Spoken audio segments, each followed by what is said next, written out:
Apocalipse capítulo 1, a partir do versículo 9. Apocalipse capítulo 1, a partir do versículo 9. A palavra de Deus diz assim: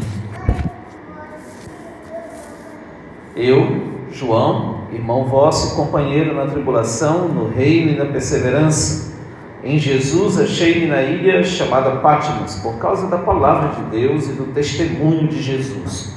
Achei-me em espírito no dia do Senhor e ouvi por detrás de mim grande voz como de trombeta, dizendo: O que vês, escreve em livro e manda às 7 igrejas: Éfeso, Esmirna, Pérgamo, Tiatira, Sardes, Filadélfia e Laodiceia. Voltei-me para ver quem falava comigo e, voltado, vi 7 candeeiros de ouro.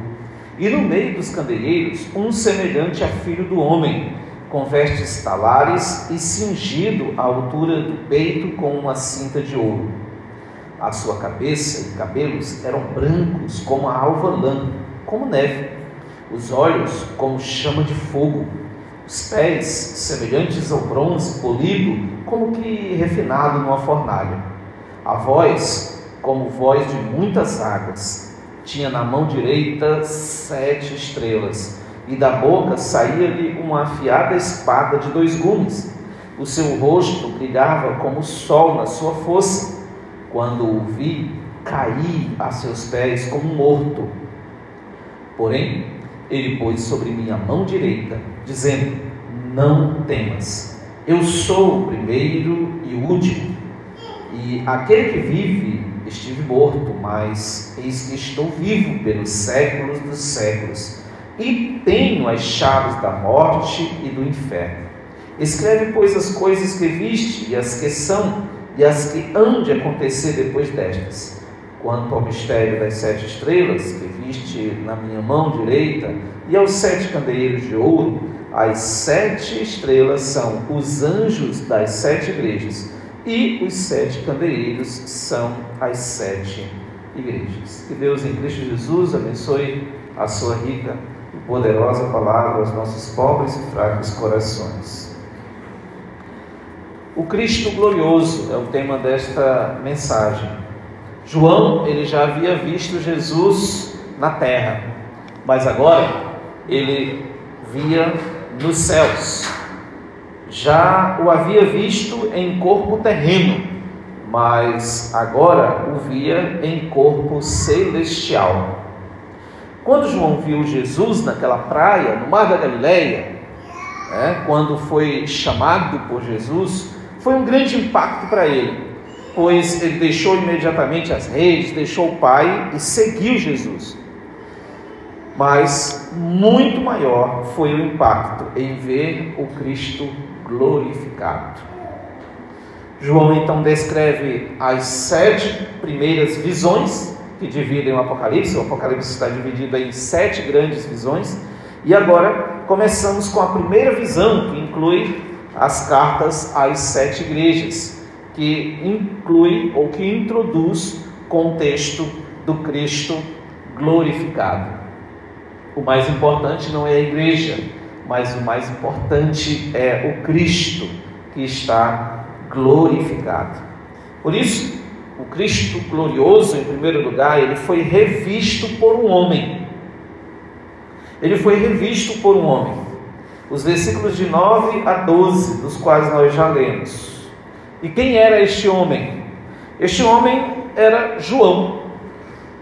Nas cartas e no Evangelho e nas cartas, ele não se identifica pelo nome, mas aqui ele se identifica 2 vezes no livro de Apocalipse, e ele fala enfaticamente eu, porque ele quer distinguir do versículo 8, que é o eu sou de Jesus, eu sou o alfa e o ômega, para distinguir que ele é muito inferior a este alfa e ômega. Eu, João, o apóstolo de Jesus Cristo, aquele que encostava a cabeça no ombro de Jesus. Esse João, ele tem uma identidade, e esta identidade que está no versículo 9 fala que ele é irmão e companheiro. Ele é irmão, porque Jesus o torna irmão daqueles que fazem parte das 7 igrejas e de todos nós que aqui estamos, irmão em Cristo, e companheiro, porque ele não está isento do relacionamento com aquela igreja sofredora. Ele participa daquela igreja, ele participa com aqueles irmãos do sofrimento daquela igreja. Veja que ele vai falar de 3 aspectos dos quais esse João é irmão e companheiro. Primeiro, na tribulação. A igreja sofria tribulação naquela época. Domiciano estava matando muitos cristãos. Os próprios judeus os perseguiam. Os próprios familiares os jogavam para fora de casa, os deserdavam. E a tribulação era ferrenha. Mas João, ele disse: eu não estou aqui na ilha de Patmos numa colônia de férias. Eu estou aqui em tribulação junto com vocês. Eu estou sofrendo também como vocês sofrem. Eu não estou isento destas tribulações. Ele estava ali, mesmo idoso, forçado ao trabalho, porque o imperador não conseguira matá-lo. E então ele sabe que ao matar os outros apóstolos, os cristãos cresceram muito mais. E aí então o imperador decide isolá-lo, exilá-lo numa ilha. Mas também ele diz que não somente na tribulação, mas também no reino, o reino espiritual, que é um reino peculiar, um reino diferente do Império Romano, do Império de Domiciano. Eles não faziam parte deste reino terreno para poder angariar ou para poder conseguir poder, status, para poder conseguir influência na sociedade. Eles faziam parte de um reino espiritual, um reino que foi instituído e inaugurado por Jesus Cristo. Este reino é o reino espiritual de Deus. E este reino, ele não é conquistado sem esforço. Essa própria tribulação que é denotada aqui é uma tribulação da conquista deste reino. Mas também ele fala a terceira coisa, que é na perseverança. Eles eram irmãos e companheiros na perseverança. Visto que eles estão passando por tribulações, visto que eles estão conquistando o reino espiritual, eles têm que perseverar. Somente ao perseverarmos é que vamos constatar se somos de fato salvos ou não. Qual a maior prova de que somos salvos, de que somos redimidos, de que somos filhos de Deus? É se nós perseveramos. Aqueles que desistem no meio do caminho, aqueles que não perseveram, demonstram que tiveram ou que não tiveram a fé verdadeira, que não obtiveram a salvação, porque não é possível que alguém tenha ganhado esta salvação e a perca. Ninguém perde salvação, a não ser que a pessoa tenha sido salva, como disse Russell Shedd, por ele mesmo. Mas quem foi salvo por Jesus não pode perdê-la. Logicamente, persevera. Mas veja que também, além de uma identidade, esse João, ele dá a sua localização. No versículo 10, ele dá a sua localização. Achei-me em espírito no dia do Senhor e ouvi por detrás de mim grande voz como de trombeta. Na ilha de Patmos, ele vai dizer que estava exatamente, ainda na segunda parte do versículo 9, dando esta localização geográfica para aqueles que estariam lendo a carta, e ele então também achou-se em espírito. Tanto fisicamente João estava ali na ilha de Patmos, como também em espírito ele se encontrou na presença de Deus e pôde receber a visão necessária da revelação do Apocalipse para aquela igreja. Na ilha de Patmos, como eu já disse, uma ilha que localizava-se a aproximadamente 80 quilômetros dali, de onde normalmente os cristãos estavam, e que tinha a função exatamente de isolar as pessoas, de exilar as pessoas que causavam problema para o império.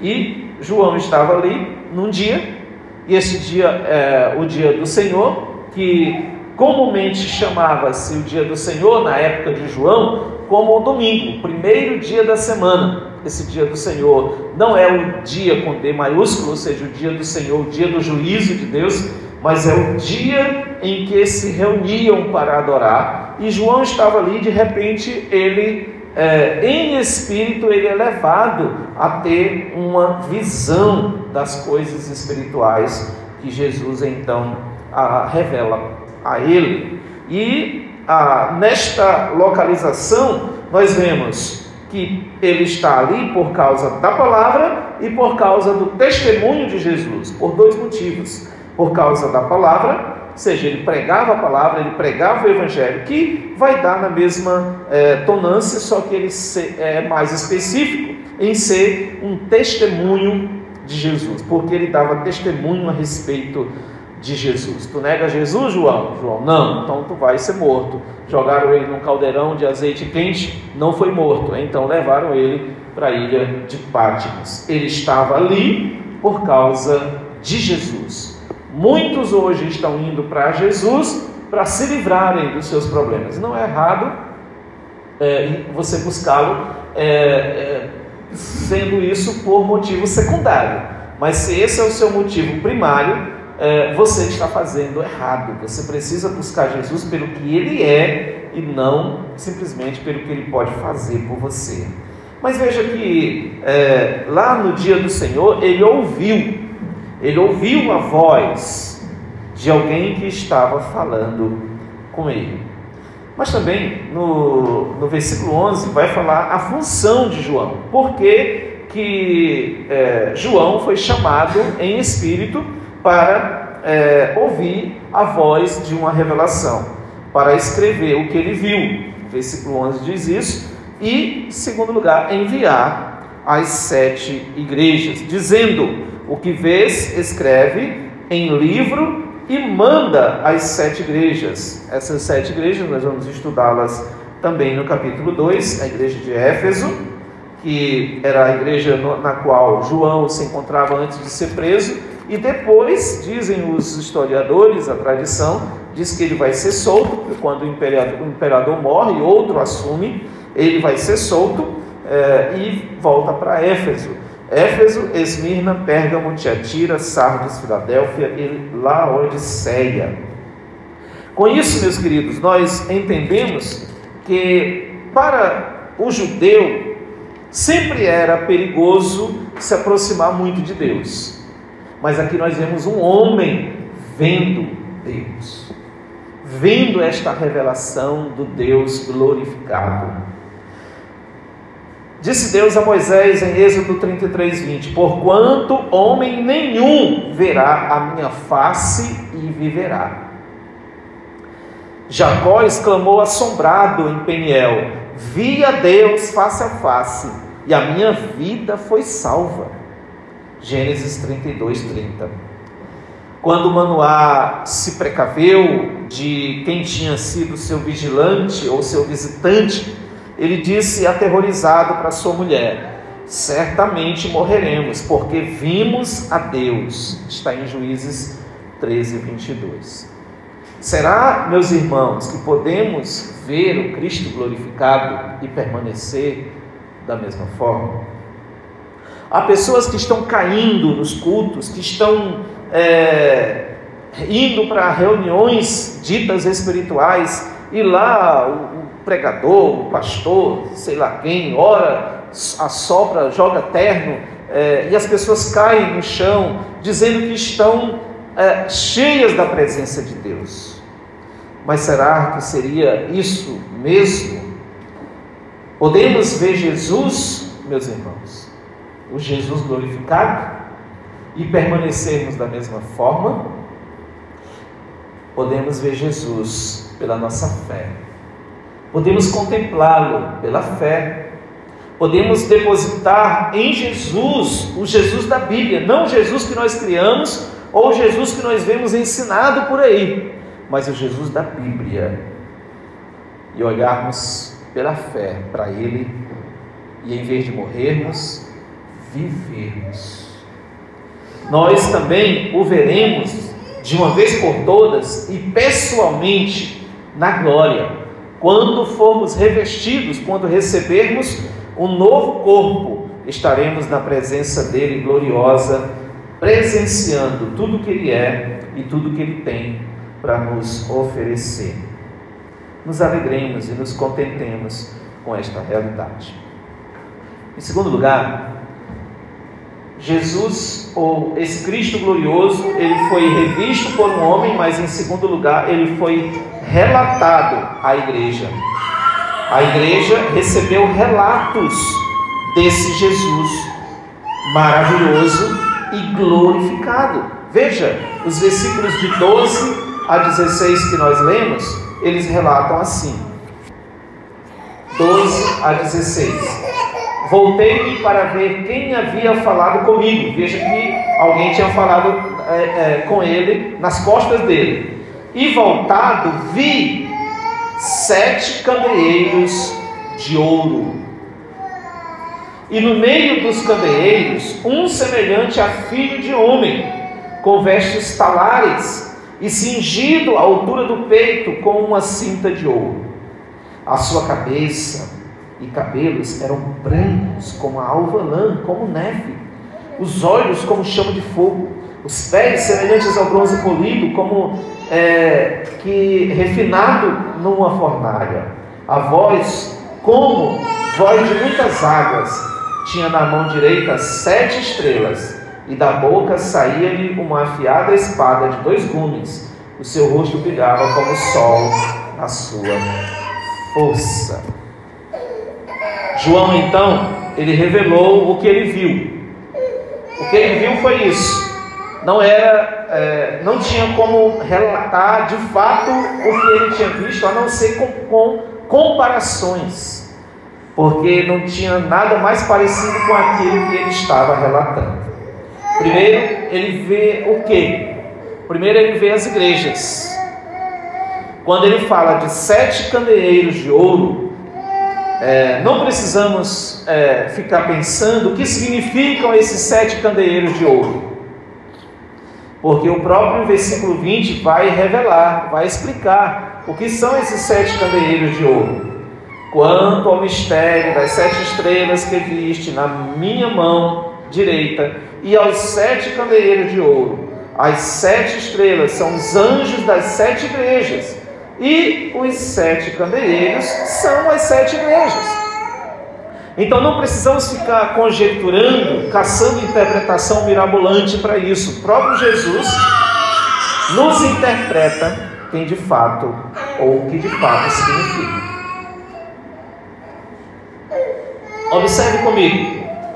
Quem são essas 7 igrejas? Como eu já disse, aquelas 7 igrejas que ele já havia mencionado, que ele vai escrever para elas: a igreja de Éfeso, a igreja de Esmirna, Pérgamo, Tiatira, Sardes, Filadélfia e Laodiceia. Mas essas 7 igrejas, nós já vimos, elas representam a igreja do Senhor Jesus Cristo em todos os tempos, em todas as épocas. Significa a igreja cristã evangélica em Breves e a igreja cristã evangélica lá em Roma, lá em Éfeso, lá em Laodiceia, assim também como em outros lugares. Nós temos a igreja de todos os tempos aqui representada. 7 é um número de perfeição, um número de plenitude, ou seja, engloba as igrejas de todos os tempos, de todo o universo. E estas igrejas estão, interessantemente, notando aqui no texto, elas estão em um lugar privilegiado. Onde? Onde elas estão? Voltei-me para ver quem falava comigo, e voltado vi 7 candeeiros de ouro, e no meio dos candeeiros um semelhante a filho de homem. Jesus, ele está no meio da igreja. Que coisa maravilhosa. Ele está aqui nesse momento. Isso não é fantástico? Isso não é magnífico? Essa verdade, irmãos, ela perpassa os séculos da igreja. E a igreja, onde houver uma igreja verdadeira, Jesus estará ali. Quando Jesus falou e mandou falar isso para aquelas igrejas que estavam passando por tribulação, era para dizer que vocês não estão a sós. Eu subi aos céus, é verdade, mas eu não deixei de estar presente no meio de vocês. E essas 7 igrejas são privilegiadas por ter Jesus no meio delas. Mas vejam que também, além das 7 igrejas, João viu mais uma coisa. Viu os pastores dessas igrejas. É o que diz o versículo 13: no meio dos candeeiros um semelhante ao filho do homem, com vestes cingido de outro peito e tal, a cabeça. Aí o versículo 20: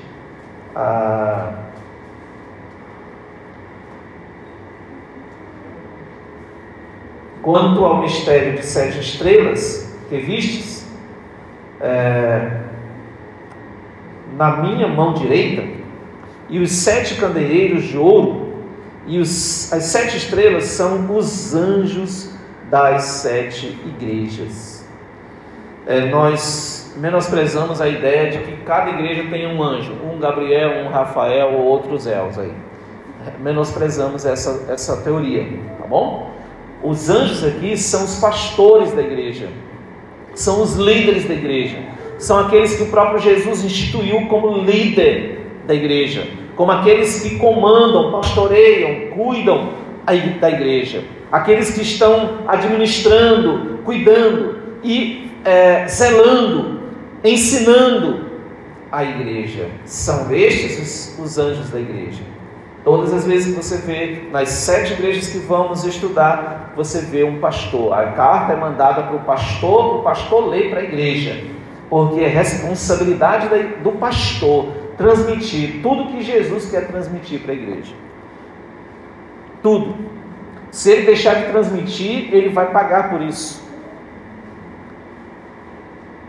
Essa semana nós lemos sobre o livro de Reis, um profeta que foi fiel em ir lá onde o rei fala: olha, rei, o altar, ele gritou 2 vezes: altar, altar. O altar ia se rachar e eles iam morrer. E aí o rei apontou o dedo para ele: sai daqui, seu mentiroso, isso não vai acontecer. E aí a mão dele ficou mirrada, né? Ou seja, deu um derrame na hora da mão dele. E aí ele ficou com medo: olha, ora para esse teu Deus aí melhorar minha mão. A mão de um rei era mesmo que perdeu o reinado, porque ele assinava era com aquilo ali. E aí depois um profeta velho aparece para esse mais novo, que foi fiel, e diz para ele, porque Deus tinha dito para ele não comer nada ali, ele ia onde o rei, não comer nada naquela região e voltar para casa. E ele ia voltando, o profeta velho foi lá e disse para ele: não, agora Deus falou comigo, eu sou mais velho, me ouve. Deus falou comigo que tem que comer. Aí levou ele para casa, comeu. Na hora Deus revelou para ele: eu falei para tu não comer, tu ouviu uma mentira, agora você não vai ser enterrado na sua terra. Quando ele volta, ele vai voltando para casa, o leão mata ele, não come o corpo dele, só mata e fica parado no canto. O jumento ao qual ele é montado do outro, o leão não comeu o corpo do profeta e nem atacou o jumento. Fica assim o ensino de que quando a gente faz aquilo que Deus quer, a gente glorifica a Deus. Quando a gente não faz o que Deus quer, a gente pena. Então, irmãos, estar aqui não é fácil, não é nada fácil. A igreja, ela precisa de líderes que realmente falem toda a verdade e que façam, mesmo causando lágrimas, façam tudo o que for necessário para a glória de Deus e não de homens. Também, além dos pastores, ele vê Cristo. Esse que é importante, porque se ele visse todo mundo ali, não visse Cristo, acabou-se a visão. O propósito da visão é Cristo, versículos 13 a 16. E Cristo ali é revelado como sumo sacerdote. Ou seja, ele está no meio dos candeeiros, assim como o sacerdote ficava perto do candelabro no templo ou no tabernáculo de Deus. Ele também vestia as roupas vestia com roupas e vinha um símbolo aqui, um cinto de ouro, era o símbolo do sacerdote. Jesus é esse sumo sacerdote, ele está dizendo, ele está se revelando para João e dizendo para a igreja: vocês, igreja, vocês têm um sumo sacerdote, vocês têm quem interceda por vocês. Mas também, além de sumo sacerdote, ele se revela como grande rei nesta visão. Quando diz que, quando João vê alguém semelhante ao Filho do Homem, e Daniel, o profeta Daniel, revela o Filho do Homem como esse que é poderoso, que tem todo o poder em suas mãos, que reina, que governa sobre todas as coisas, sobre a história da humanidade, sobre a história do povo de Deus. Assim também, ele é revelado como mensageiro celestial e como ancião de dias. Lá no versículo 14 que nós já lemos, cabeça branca, cabelos brancos, como alva, como lã, como neve, mostra a experiência de Jesus. Aqui não é aquela imagem de um Deus parecido com Papai Noel, um pai que vai lá e faz tudo o que o filho quer. Aqui é mostrando a experiência desse Jesus. Esse Jesus tem cabelos brancos, ele é experiente naquilo que ele faz, naquilo que ele realiza, naquilo que ele tem cumprido para a salvação da igreja. Ele está cuidando da igreja como alguém que sabe o que está fazendo. Além disso, ele está sendo revelado como juiz. A parte B do versículo 14, olhos como chama de fogo. Veja que é tudo comparação, como se fosse chama de fogo, né? Olhos como chama de fogo, pés de bronze. Tudo isso para representar o juízo. Agora ele não vem mais numa manjedoura, ele não vem mais como um coitado que vai, coitado aos olhos humanos, né? Porque ali ele estava sendo vitorioso, a gente sabe disso. Mas ele não vem mais como um humilde que aceita bofetadas, ele vai dar bofetadas agora. Ele vai pisar com seus pés de bronze, ele vai olhar com seus olhos de fogo e vai consumir a palha que são os ímpios, que são relatados em vários salmos, em vários textos das Sagradas Escrituras. A palha vai ser queimada pelos olhos de fogo, mas sua voz é como de muitas águas. Você já viajou pela Bahia e viu e ouviu, talvez não viu, mas ouviu aquele barulho impetuoso, uma voz como aquela. Mãos com 7 estrelas, coisa maravilhosa, né? Aí está falando exatamente dos pastores que estão em suas mãos. Os pastores estão nas mãos de Cristo. Ele não pode ser atingido e eles também não podem fazer algo contrário à sua vontade. E da sua boca sai uma espada. Da sua boca sai uma espada. Ainda no versículo 16, a parte B, da boca saía-lhe uma afiada espada de 2 gumes. Quer dizer, a espada de Roma era uma espada de 2 gumes. Cortava tanto entrando quanto saindo do corpo de alguém. Ela realmente é mortal. A palavra de Deus, ela executa todo o propósito de Deus. E ele diz também que tem um rosto brilhante como o sol do meio-dia, o sol do dia da hora mais raiante do dia.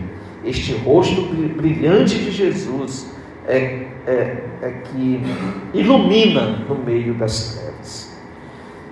Meus queridos irmãos, Jesus tem a igreja e tem os pastores em suas mãos. Não negligenciemos os nossos líderes, mas também líderes, não negligenciem a igreja de Deus. A igreja de Deus é preciosa demais para Ele, para que nós a negligenciemos. Terceiro e último, esse Cristo glorioso, ele foi redivivo aos céus. Redivivo quer dizer, ele foi ressuscitado aos céus.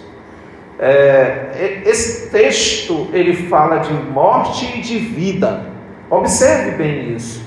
No versículo 17, quando João ouviu, qual foi a reação dele? Caí aos seus pés como um morto. A ideia de alguém que cai para frente, com o rosto no chão.